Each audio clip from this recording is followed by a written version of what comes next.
કચ્છમાં ડીપ ડિપ્રેશનની અસરને લઈને ભારે પવન ફૂંકાઈ રહ્યો છે।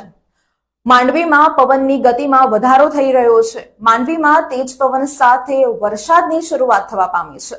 કચ્છમાં ભારે વરસાદની આગાહીને લઈને તંત્ર એલર્ટ થઈ ગયું છે।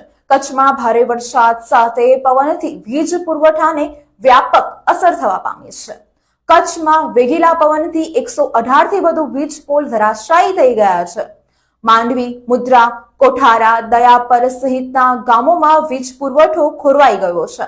કચ્છના ગામડાના જ્યોતિર્ગ્રામના 81 સહિત 336 ગામોમાં વીજ પુરવઠો બંધ થઈ ગયો છે। તંત્ર એલર્ટ મોડ પર છે। કચ્છમાં તંત્ર દ્વારા તમામ પ્રકારની તૈયારીઓ હાથ ધરવામાં આવી રહી છે।